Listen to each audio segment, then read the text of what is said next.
Morning guys, welcome back to the channel. Today we are going to be using the Snowblower attachment that is available for the Toro Multi-Force. Now I installed this thing last night. It was fairly easy to install.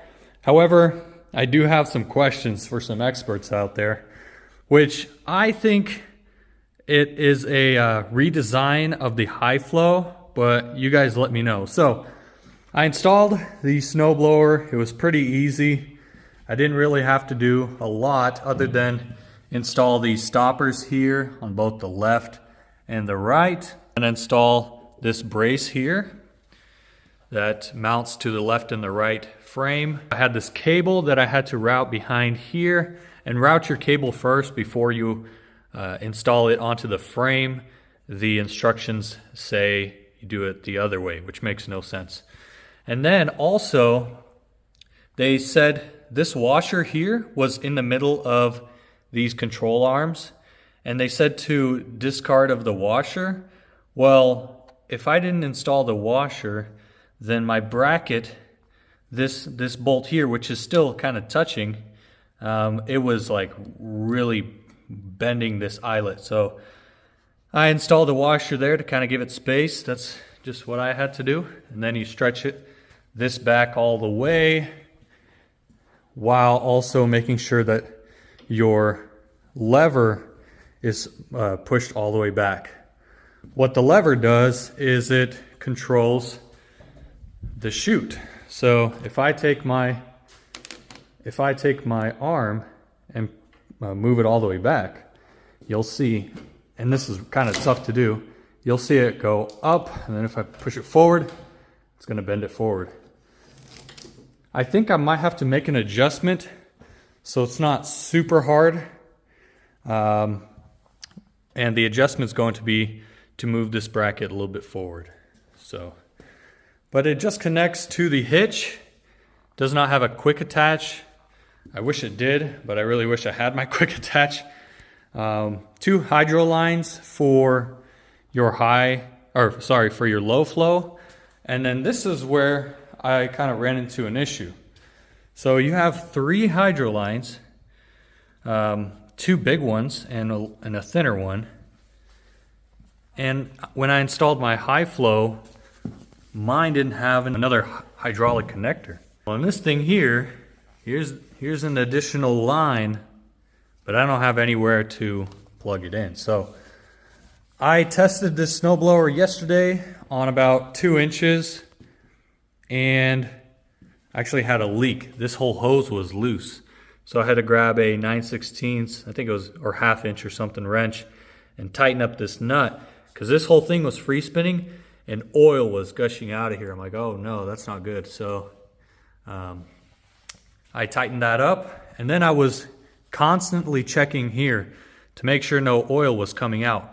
I'm not too sure what this one's for, because it makes sense that these highs are one's in, one's out, right? I don't know what this one is. Maybe it's like an air bleed. I have no clue.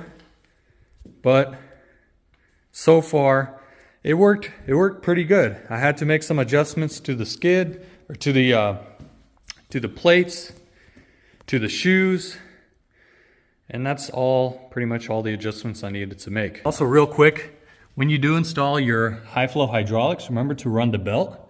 And this is the way I'm running mine. So there you go. And I hope you guys are ready for me to go out and try this out on some super heavy snow. Now this is gonna be a challenge, I think, for this thing. Maybe not, maybe, I don't know.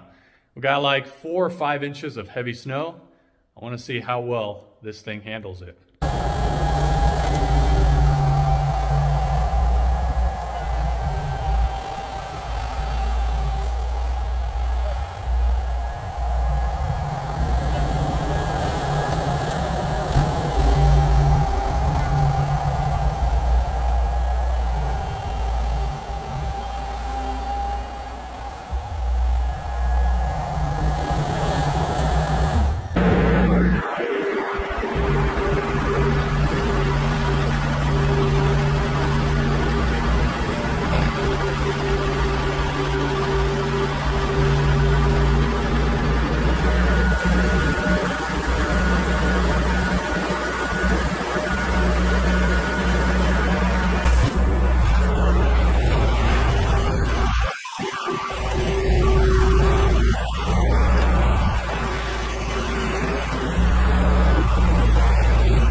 So what do I think of this snowblower? I feel like it is definitely underpowered. The snow doesn't process fast enough to where it builds up, and then when you go back, like you're doing the end of the front of the driveway, you come back, you're left with like a berm of snow. I don't have my wheel weights in the back yet. They will add, I'm not sure, 80 pounds, 40 each side. That would be my guess. But man, I was still, like, the tires were spinning out all the time. And it's so front heavy that I'm about 200 pounds, 6'2", and I'm standing back here and it's still front heavy. This attachment is so heavy that you have to have a lot of weight for a weight in the back for it to distribute evenly. I know on the picture it said the casters have to be back on the middle section, but I feel like they should be back here, right? So more weight is being, you know, transferred to the back. I'm not too sure, but I'll have to do some more experimenting. But my initial thought is, man, this thing is definitely underpowered. It might be really good for light snow, powder snow, but anything thick, it's gonna struggle. You go slow, you start spinning out. You go fast, the chute clogs. You can never kind of win, you know. I'll do some minor adjustments and keep you guys updated, but for now I definitely want to take this off and throw on an attachment that will get the job done quicker. So for us, you know, guys in the lawn care industry and snow removal industry, we need things to get done fast, and I can't have this thing slowing me down at all. So another thing is the scraper is rubber, so that means you're not going to get a good scrape. It's not metal. I'm sure you can replace it with the metal one, but it doesn't leave a nice finish like a poly edge blade would leave, or a metal edge. So I hope you guys enjoyed the video. Hope you enjoyed all the angles. Thank you so much for watching. It's been Phil's Lawn Care. And again, I will update you guys more on the Toro snowblower attachment. In the meantime, again, take care, God bless you, and we'll see you on the next one.